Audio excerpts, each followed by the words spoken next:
That's a mountain. However, I'm not talking about that today.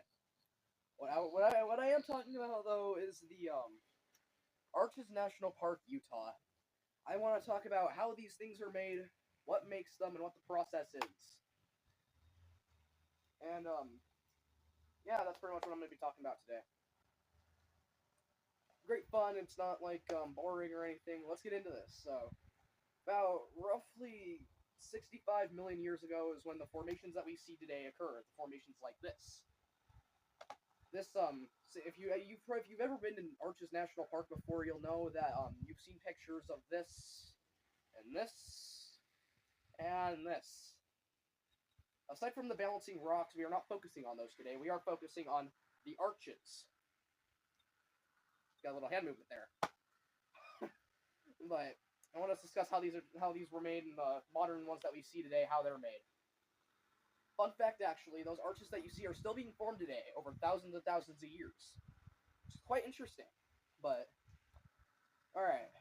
So about 65 million years ago, when the Rocky Mountains were formed, with the two tectonic plates clashing together, forming the mountains, because if you push on your fingers really hard, they're either going to go up or they're going to go down, which is how mountains and trenches are created. So much pressure is applied on either side that they either go up or down. Trenches and mountains, that's how those are created. But however, in the repercussion of the Rocky Mountains when they were formed, the land over here kind of flattened out and created a basin known as the Paradox Basin. Now, in the Paradox Basin, there were some funky things happening. I mean, funky. Salt water came in every couple hundred years or so and flooded the land more than 29 times. But on that final flood, all of the water, instead of flowing back out into the sea, it got trapped and it evaporated, all of it, which left a massive salt deposit behind. And over time, as more debris from their erosion and everything, it piled on top of the salt layer. That salt buildup and that deposit of rock that I told you about, all the erosion that got layered on top of the rock and the salt. The rock got layered on top of the salt. There you go. That's a better wording for it. But after that rock was deposited on top of the salt, there was so much pressure from about the 1 mile thick radius of rock, and it poured down onto the softer deposits of salt fled east. Or not east, but west. And when they fled west, they usually hit a blockage. And when it hit that blockage, as I was displaying earlier, it can either go up or down. And in this case, it went up. It went up. And when it went up, it created this massive, massive wall of salt and rock that popped out of the earth. And over time, with underneath all of this, because you gotta remember that pile of rock is still on top, the salt stopped flowing in that direction. And when the salt stopped flowing, by that time that wall was already there, that massive salt wall. And it essentially created a dome of salt. And what happened next is with all that pressure going up, the rock on top started to dissolve. All the rock on the top started to dissolve, kind of like in this diagram here that I'm about to show you.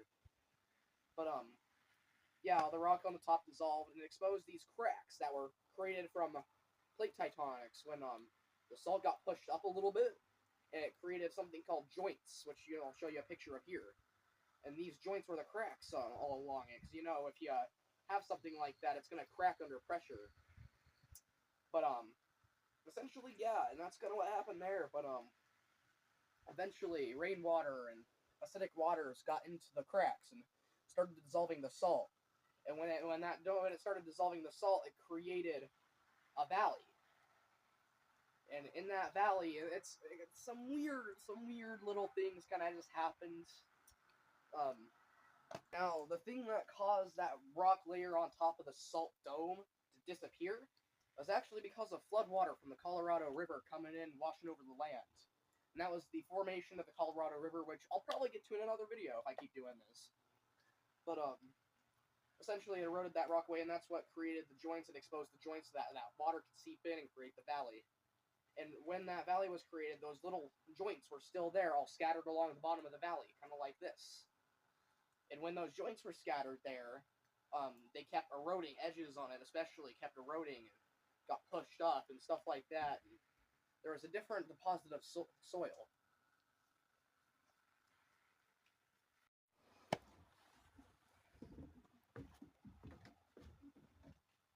And as those sections of the joints got pushed up, they fractured even more and created giant walls called fins. And these fins came up and out of the ground. They were really close to each other, kind of like this, and all along each other, like just like that. And as well as that, there was another smaller deposit of softer soil below the harder rock, which then went to the bedrock. And that softer soil over time eroded away, and it eroded away, and so did the fins, and those fins edged out, and they curved themselves out, and they eroded, they doled down. And eventually, though, when that lower soil, lower from these fins, these walls, holes were created because of natural weathering, holes through that really thin rock. And as they continued moving down and down and down, those holes got more elaborate, and chunks started breaking off the side of them, and so yeah, stuff like that. Chunks that started breaking off the side, and eventually creating what we now know as the arches. And which is a really interesting concept if you put it together, that they're still being formed even up to this day. With this picture especially shown here, these are some formating ones that are still being formed today. And anybody with a basic either geology degree or has just in school generally knows about this. They probably didn't teach you the directs, but I recommend you watching this video that I sourced my evidence from. This video is actually really educational, and it might help you if you like this kind of stuff. This is the geology man out. Yeah!